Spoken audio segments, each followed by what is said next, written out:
So let's look at somewhere where they're actually able to maintain stability in their currency.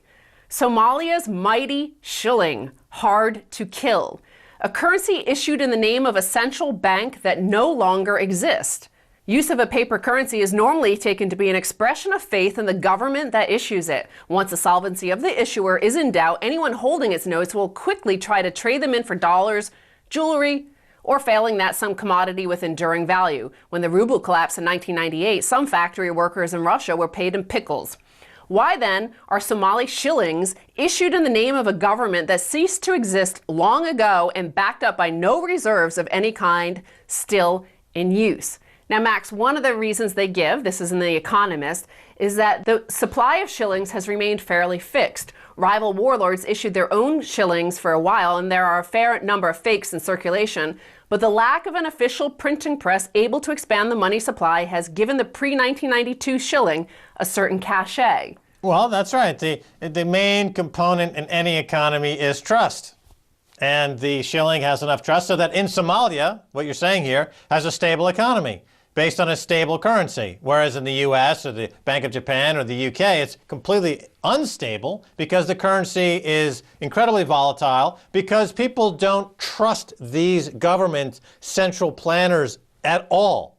Well, you identify a key word there, is just trust. And here the central banks I just listed, they think they could command and control. They can force you to trust when there is no trust in the system. Why would you trust any derivative product from JP Morgan or Goldman Sachs? Why would you trust any of these debts, that any of them are payable? Why would you trust to ever work and pay your taxes again when, as we see in Ireland, when people are refusing to pay their tax, it's just being transferred directly to a small group of bankers? Now, the Economist article brings up this issue of trust and says the shilling has a further source of strength. Since each party to a transaction is likely to be able to place the other within Somalia's system of kinship, the shilling is underpinned by a strong social glue.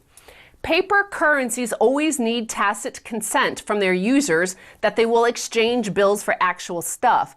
But in Somalia, this pact is rather stronger. An individual who flouts the system risks jeopardizing trust in both himself and his clan. All right, so social cohesion begets trust, which begets a stable currency, which is the basis of a stable economy.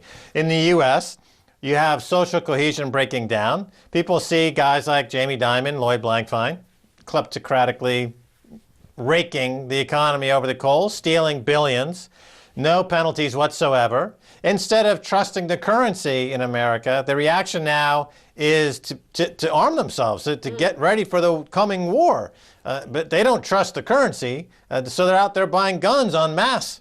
This is another interesting thing here, Max. There are forgeries, but many accept the risk of holding a few fakes as a cost of doing business. Shillings are often handed over in thick bundles of 100 notes. By this alchemy, an imitation of a thing, which is already of notional value, turns out to be worth something. So even forgeries in Somalia, because of the trust implied within the clan system, even the forgeries have more faith in backing them than what the European Union currency, the euro, has. That's right. You can have an economy like this in Somalia with shillings and have a small percentage of the currency, fake, counterfeit currency, and it gets all kind of baked into the cake, and it's not really a big problem.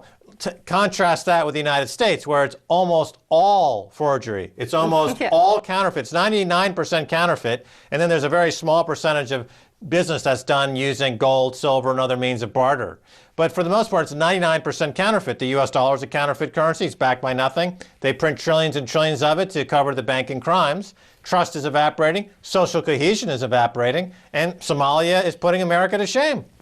The other thing, actually, you can apply this to look at the American intellectual property rights system. So here's a group of people without any command and control government, no central government for 20 years, Max, no central bank for 20 years. And here they're able to say, we'll accept some forgeries because it's the cost of doing business. And by this alchemy, an imitation of a thing which is already of notional value turns out to be worth something. So you could apply that to the whole intellectual property market. That's right. You have a central planning, central command and control problem in the economy with the Fed that's blocking free market and competition, and the MPAA, Motion Picture Association of America, and the Recording Industry Association of America is acting like a centralized command and control intellectual property central bank, which is destroying competition, or trying to anyway, in that industry as well.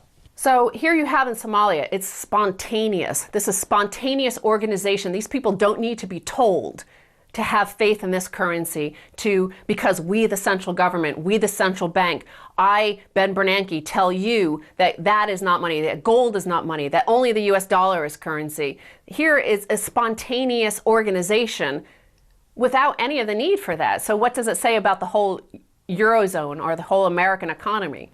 Well, they trust their fellow Somali. Yeah. They have a community trust. Because there's justice, right? Well, there's justice, and there's also a legacy, there's a history, there's a family, there's a clan. Okay, contrast that again to the United States, where neighbor is shooting dead neighbors. So there's no trust. People don't trust their neighbor anymore. They don't trust the government, they don't trust the neighbor, they don't trust themselves anymore. So there's almost no trust at any level, and for this reason, the dollar is weakening and the economy is collapsing.